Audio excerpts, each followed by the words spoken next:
Oke, hari ini gue mau share mengenai event yang baru kemarin gue datengin. Nah, ini akan jadi pemaparan materi gue. Banyak yang nanya 2030 tuh apa, dan gue nggak pernah bahas sebelumnya. Jadi ini adalah hasil gue riset mungkin selama 2 tahun terakhir. Jadi yang gue pikirin adalah ketika COVID, kalian mungkin banyak yang inget cerita gue itu tukar rupiah ke Swiss franc dalam jumlah yang besar, dan gue beli Bank BRI waktu 2100. Gue selalu melihat krisis itu sebagai kesempatan. Di mana ada krisis, di situ justru tangga untuk gue naik. Kalau tidak ada COVID.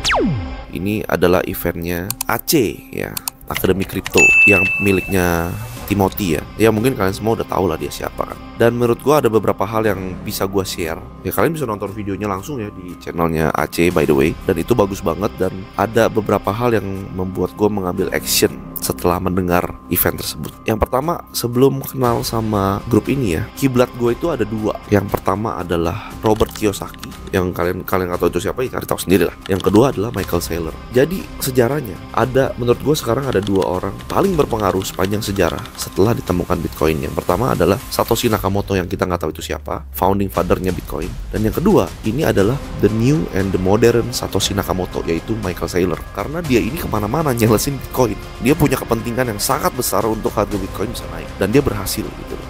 Jadi kalau mengenai Bitcoin ya gue dengerin dia aja ngomong, karena insight dia pasti lebih dalam daripada yang lain gitu kan. Nah, Bro Timothy ini menurut gue adalah Michael Saylor-nya Indonesia. Gue akuin acara yang dia bikin kemarin itu sangat-sangat keren gitu. Anak muda banget lah, warnanya merah-merah gitu kan, kalian nonton aja di YouTube-nya. Dan presentasi yang dibawain kurang lebih mirip dengan yang Michael Saylor sudah pernah bawain. Ada beberapa data yang dipakai sama dia, which is gak apa-apa, it's bagus gitu kan. Dan menurut gue Timothy ini ya memang cocok dibilang bapak kripto Indonesia, karena mirip sekali tesisnya dengan Michael Saylor. Dan dia ini bisa gue bilang Michael Saylor di Indonesia. Gak ada orang yang nyeles Bitcoin lebih gila daripada dia, karena hampir semua investmentnya kan dibilang hampir 98% di sana kan. Wajar aja, gak ada masalah. Terus apa yang membuat gue mengambil action dari kata-kata dia menggunakan data bagus sekali. Dia bilang, ini kalian bisa nonton, Bitcoin akan mencapai 20 miliar di tahun 2034. Nah ini tuh satu kata yang sangat powerful menurut gue. Terus udah gitu ada di backup dengan data juga. Datanya apa? Ya dia menarik data tuh dari Bitcoin sampai sekarang, returnnya berapa persen, dan dia ambil kalau nggak salah 30% ya ARR-nya. Setiap tahun itu ARR 3, kalau misalnya dihitung 30%.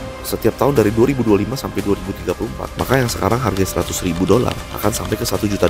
Nah, kalau $1 juta berarti 16 eman dong. Nah, dia juga mempredik atau memforecast bahwa di tahun 2034 dolar bisa jadi Rp20.000. Yang gue setuju gitu kan. Gak mungkin, tidak ada sejarahnya rupiah bisa lebih kuat dari dolar. Gimana caranya? Sampai saat ini belum ada lah. Nah, terus action apa yang gue ambil ya? Gue menganggap dia lebih pinter lah, risetnya lebih dalam gitu kan. Ya udah, sekarang alokasi gue terhadap Bitcoin itu meningkat jadinya. Yang tadinya ada di properti, di saham Indo, saham US, gue potong pindahin ke Bitcoin. Cara belinya gimana? Ya ikutin dia aja. Beli aja setiap bulan, ada income, beli, sisihkan, beli gitu. Kenapa gue lakukan itu? Ya kalian bayangin aja teman-teman. Kalau misalnya kalian punya, ini juga kata-kata dia di forum itu ya, kalau kalian punya 3 Bitcoin aja di hidup ini, you set for life. Dan itu powerful banget. Bayangin, kalau 1 Bitcoin nanti harganya 20 miliar, 3 Bitcoin kalian jadi punya 60 miliar. Modalnya hanya 4,5 M kalau sekarang. Gila nggak? Kalian bisa punya duit segitu banyak. Dan set for life artinya gak usah kerja lagi, men. Lu punya 60 M sampai 100 M ya lu deposito aja udah gak usah kerja lagi gitu kan.